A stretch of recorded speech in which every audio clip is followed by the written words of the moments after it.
All right, everybody. So, in this week's Connecting Conversation, we'll be speaking with Annie Dow. Mm. And Annie Dow is a member of the Carson and Kennedy show on Mix 1041.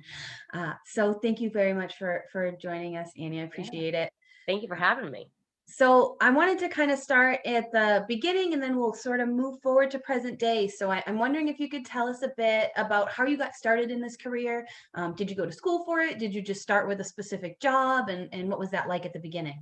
Yeah, so my dream growing up was always to talk for a living. If you know me, everyone says she doesn't shut up. um, so I originally was really interested in doing TV, specifically sports. I always kind of want to be like an ESPN girl or work like basketball sidelines, something like that. So when I went to school, I went to Flagler College in St. Augustine, Florida, and I was really interested in their communications program. I knew that was going to be my major, but specifically trying to get into broadcasting. So I thought I was going to go in and do the school's TV station and pursue that. And I actually ended up stumbling upon our radio station. And so I went in and I met the station manager. His name is Dan. And I just introduced myself and I was like, hey, I'm trying to learn more about this industry. Is there anything I can do to help? And he was like, yeah, go like organize CDs. I don't know. He was just like, get out of my face pretty much. Um, but we became really close. He was awesome. And I started just doing more things around the radio station. So I eventually got my own shift. So I had a show. It was Wednesday mornings, I think, and that was my sophomore year of college. So I had a show every week. I ran the board myself. I obviously talked. I did everything, and then I just kind of fell in love with it. I was obsessed with it. I was there all of the time, previewing music. So the way college radio stations work, it's a lot of like independent people sending their stuff in. You preview it, say if you think it's good, it's going to work, blah blah blah, all that stuff. So I would do that, and then I got really into the editing part of radio. So I was the production director actually my senior year of college. So I did all of the editing for underwriting commercials. um, I did editing like for my own promotional stuff. I hosted events. I did pretty much everything. I was just obsessed with it. And then I actually knew a guy from Quincy, where I'm from, and he worked at 98.5 The Sports Hub. And I still was like pretty interested in doing sports. My college radio station was very like talk based, do whatever you want. We played like alt rock. But I still had that like love for sports. I was a tomboy growing up, whatever. And so I got in touch with him and I came back to Massachusetts for Christmas break. And we took a tour of the radio station and I met all of these people in the sports hub. And in the same building was Mix. So I walk upstairs and he's like, well, let me just introduce you to the music director of Mix. And I was like, okay.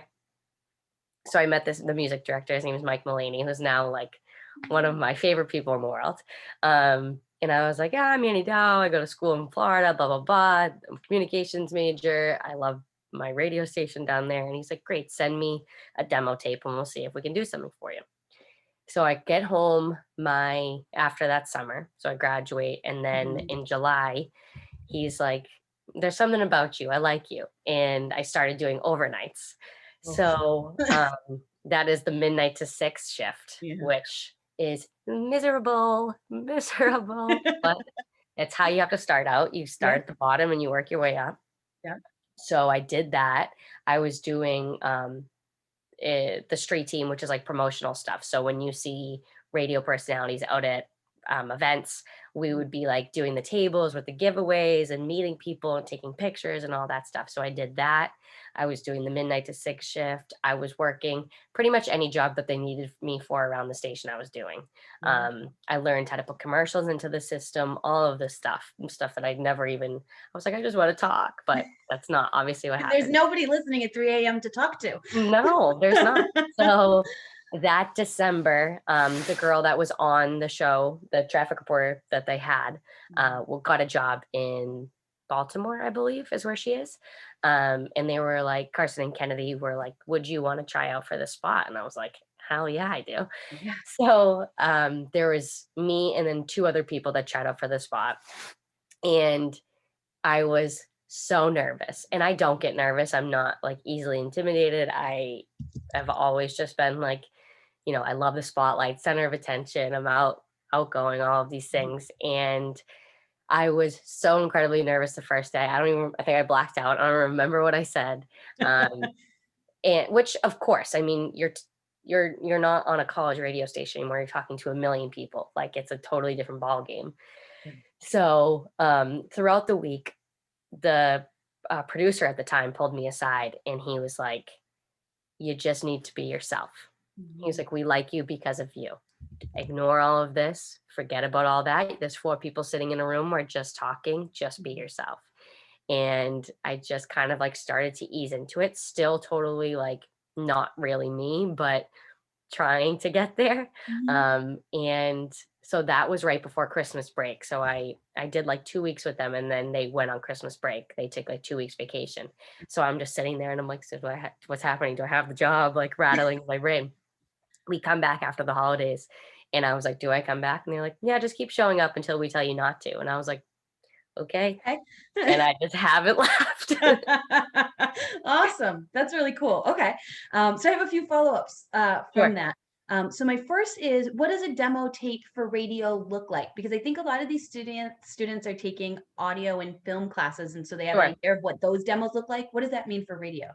So for me, for like the college radio station, so my show, I would have, let's say, like 2-minute talk breaks Mhm. during my on-air shift. So I would take something that I really liked, like say if I talked about a celebrity or I talked about something going on in the community that I thought I sounded authentic and real, I could take that and then take, maybe a commercial that I voiced and then take a promotional thing or something that I did the editing for, and you put it into this one file. You just want your potential employers to see the best version of you, to see that you can talk, you can it's like a resume pretty Yeah. much. But Okay. but it's all about your voice and it's how you can execute it. And is it solely audio? Yes. Okay. Interesting. Okay. Well, My at the next. time it was. I don't know if they would be video now. I mean, it's hard because radio is obviously a visual, I mean, an audio medium, but with social media, then there's more Yeah, you're visual out stuff there. now. Interesting. Okay. And then can you talk to me about the audition process for what you're on now? Like, did you audition with the Carson and Kennedy team so they could gauge your interactions? And it sounds like it was live over a few days. So can you get into more of that a little? Yeah, so it was live. Yeah. So Oof. I went in and did an actual shift with them. So I got in, the show starts at 5:30.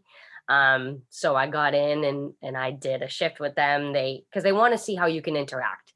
Right? A good radio station is all about interaction. It's about how you can bounce off of one another, about personalities, about all of these things mixing together.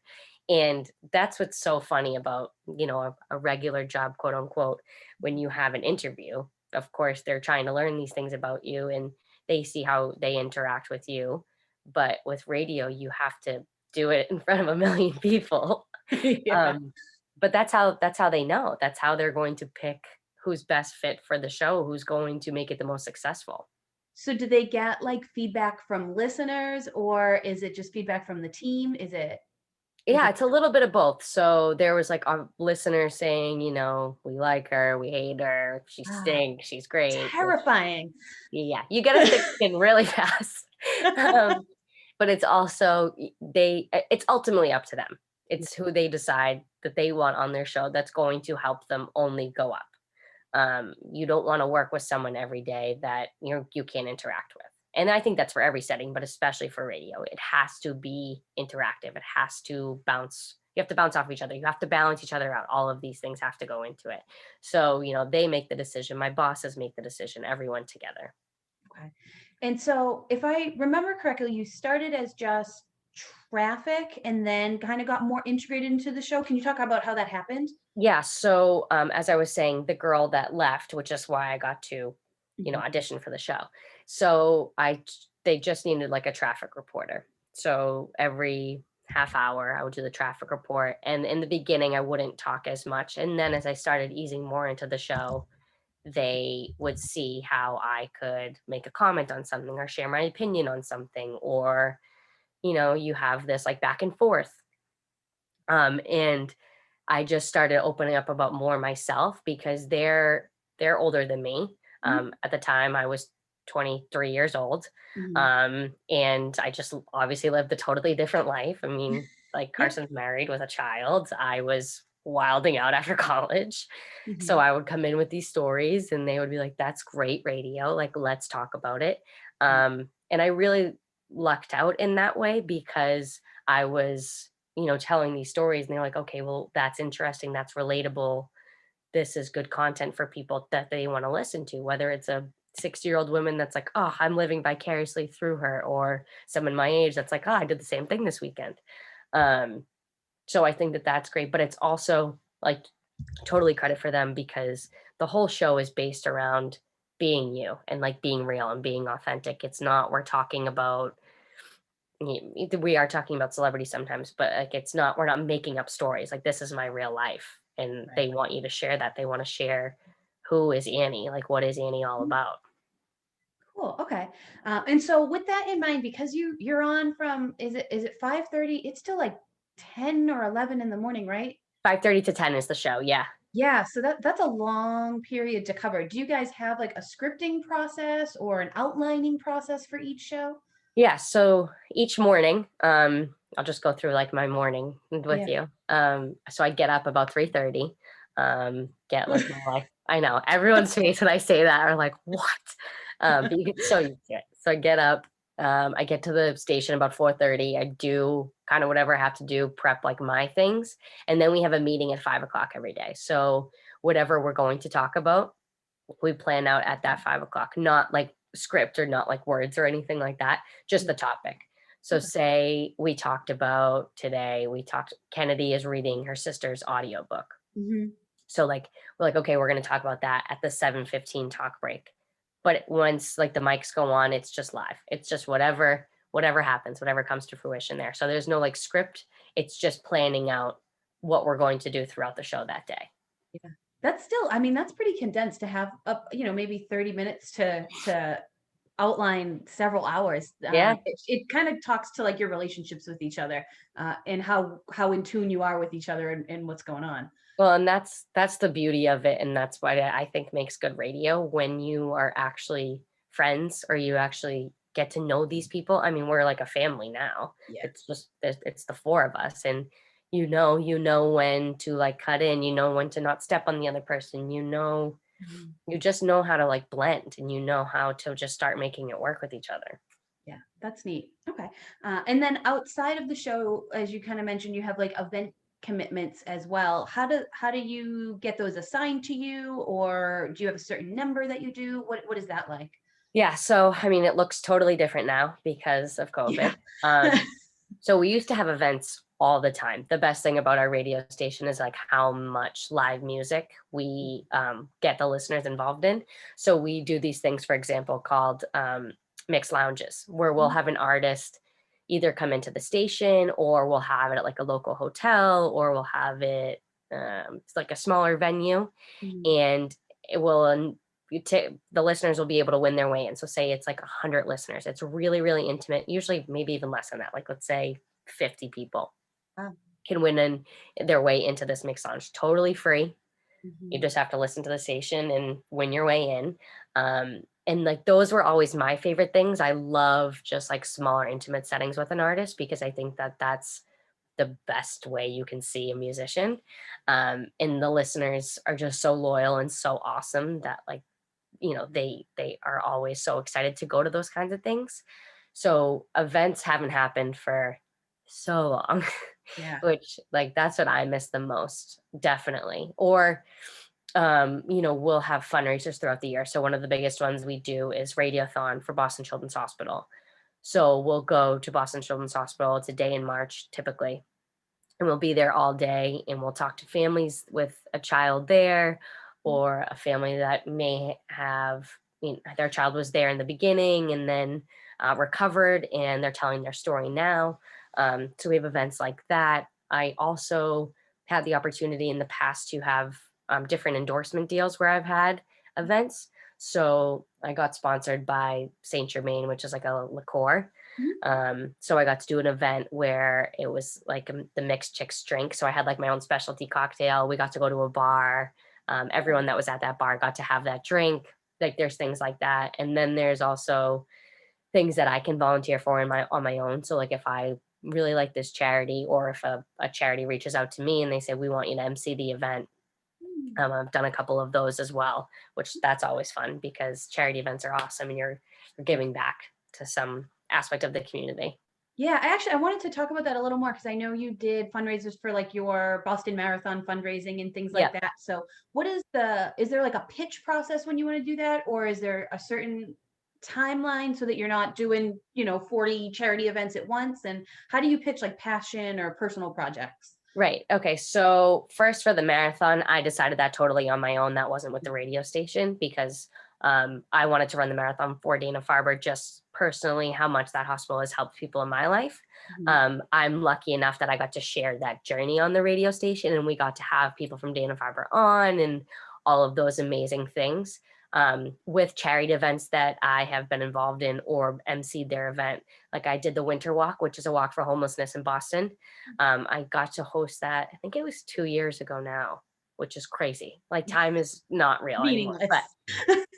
so I got to host the walk, which is awesome. So I got to get up there and just talk about what I've learned about homelessness, what the different teenagers that were there that were experiencing homelessness. I got to introduce the mayor. I got to do all of these things. But so when the charity host, let's say the person running it, she'll reach out to me and say, we're going to have this walk a day in February. So she'll probably reach out in like November, December. Mhm. Obviously, they plan those things well in advance. But say, are you interested in being part of it? This is kind of what your responsibilities would be. This is what we would need from you.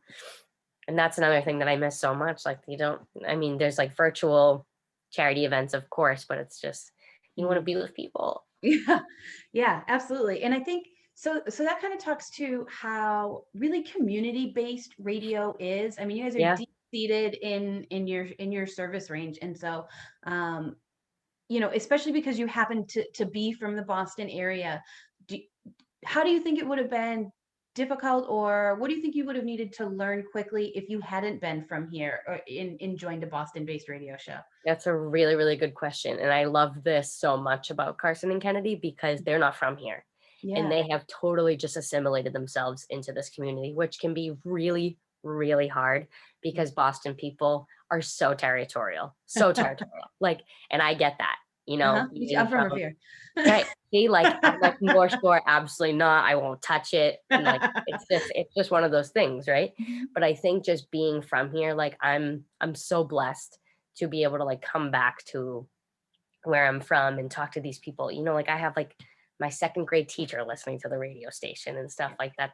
That's just so cool to me. But to be also be giving back to this community that raised me and made my experience so special. Like it's so cool. It's so cool to be able to still talk about Boston sports. Like I can't imagine if I worked at like a Philly radio station. I'd be like, I don't care. Right, I'm right, a Celtics fan. I'm not a Philly fan. Like, right. Neat. Okay. And so I guess to bring it a little bit more back to like radio specific questions, I would ask um, more about like the technical aspect of it. So how did you kind of learn the equipment in there, and does that equipment kind of vary station to station? What does that look like? yeah. So when I worked at my station in college, I kind of taught myself. Mhm. It's very like the editing, learning how to edit something is very just like practice, which that's probably so frustrating to hear. And I know, but like it is. It is, yeah. And it's kind of the same with talking. The more you talk, the better at it you'll be. I still, I talk fast. I'm from here. I don't Mhm. necessarily articulate all my words, which is totally different than other people that are radio personalities. And Mhm. they may have a personality voice. I'm not like that. I just talk how I talk. But um, going back to your point, so for the editing software specifically in college, I pretty much taught myself and just what it was like trial and error and just figuring out how to make the best sounding product. And I used this software. It was called Saw Studio Basic in college. nobody uses Saw Studio Basic. So when I got to mix, we use Adobe Audition, which every Adobe product is very, very user friendly. And there's classes you can take, there's tutorials, all of these amazing things. Once you have a basic understanding of editing, I think it's easy to transfer that onto any software program. It's just like learning where everything is kind of when you get to a new software. But it's really about practice. And I hate saying that because I feel like that's such a cop out, but it is. No, I think that's kind of what we're hearing from all of these interviews, is that it's a networking in terms of the more you put yourself out there, the more opportunities will come back to you. 1,000%. And like you just have to do it. So If and there's then one thing that I wish that they really pushed in college, it's networking. yeah. The the way you impact other people, the way you interact with whoever it is in your life, you never ever know. I mean, this guy knew me, the guy that I got introduced to this whole radio station. He knew me because I was on QATV, which is like the public access television in Quincy, and I was the captain of my high school basketball team. Like he saw me on that channel and was like, "You have a great like broadcasting presence. Have you ever been interested?" And I was like, "Yes." That's Like exactly my interest, actually. you just never know. You never ever know. And just to be able to network yourself Mhm, and sell yourself, for a lack of a better term, is mhm. the best skill you can have. Cool. Okay.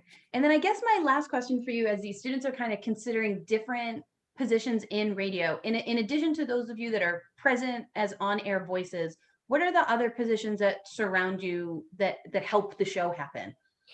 Other great question, because there's so many things at a radio station that I feel like I didn't realize. Mhm. More specifically, like nuclear to the show, you can be producer. So we have a producer, Dan. He also is an on-air personality, so he does a little bit of both, but producing the show. So he like edits down all the clips and will post them to the website. He makes sure uh, everything sounds right. So there's like that ability to do a more producing role, but also there's the promotions team at radio stations that are so important. They're the ones that put together these mix lounges. They're the ones that get you artist interviews. They're the ones that make all of the fun things at a radio station happen. There's so much. There's sales. You need to sell.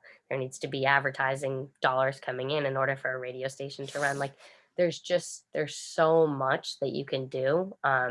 If you want to be more on the music side, like the music director for Mix, the one that I met when I first walked into that building, he gets to hear music before 2 weeks before all of us do. He gets to make the decisions on what the radio station is going to play. If there's a new song out, does he think it's good enough to be played? Like it's just there's so much. There's so many moving parts. The engineers, Mhm. it's insane. Yeah, there's a lot. So there, I mean, there's a lot of opportunity for various positions if you don't want to be a presence or a personality. Right. And on-air personality, absolutely. Sure.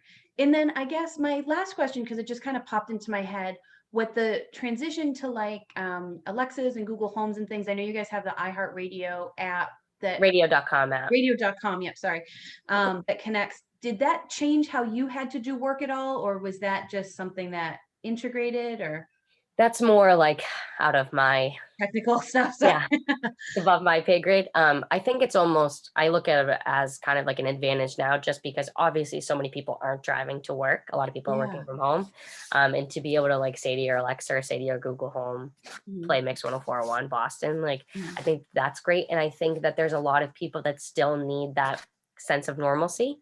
Yeah. So if you used to commute 40 minutes into the city and you're not doing that anymore, but you still want to know what we're doing, or like what celebrity is messing up now, or whatever is going Mhm. on, I think that it helps people. And I think Yeah, I especially agree. working from home, I think it's so isolating, and to like hear other voices on the radio or something familiar can help a Mhm. lot. And that's like the beauty of these Yeah. at-home devices. Yeah, I agree. I used to time my arrival to work with Karson Kennedy because it's on at that 7:45-ish. Yeah. And so that's how I knew, like, oh, I'm on time, like the show just This is started. great. But now I'm just in the house. I know. But that connection is nice. So it's nice that even with the transition to everything, there was a platform, for listening to still happen, which is kind of Absolutely. makes things a little less scary at least. Yeah, we're Um, trying. and so I guess I would just say, is there anything else that you would want to share that would be helpful to students learning about this, or any suggestions for things they can do now if they're interested in learning more about these fields, anything like that? Yeah, I think personally, when I was graduating college, all people told me was radio's dead. Radio's dead. You're never going to get a It is. job. Radio's dead. Don't listen. Do not listen to anybody. Don't listen to what anyone says. It's still alive. I mean, they've Mhm, been saying this about TV for how many years? There is still so much out there. And to be able to connect with human beings and know that you are maybe making someone laugh on when they're stuck in traffic on the way to work mhm, is the best feeling in the world. And don't be afraid to be yourself. That's another thing too. And I know that that sounds so corny and you hear that all the time, but it's true. Like individuality, I think is the coolest thing. And to be able to be authentic and be confident in yourself mhm. is one of the best skills you can leave college. Also, the transition from college to home, not fun. Yeah. But just make sure that, and especially in all of this going on, be nice to yourselves, be patient with yourselves. It's things aren't going to happen immediately, but just don't give up on your dreams. Again, I know that that sounds corny and Mhm. whatever, but like this was my dream. And I'm obviously very blessed in my situation, but I didn't listen to people. I didn't listen when people said, "Hey, you know, I'll be able to do that." Like now I can call these people that told me radio is dead and be like, "Oh, that's so funny because I'm working in a Boston radio station."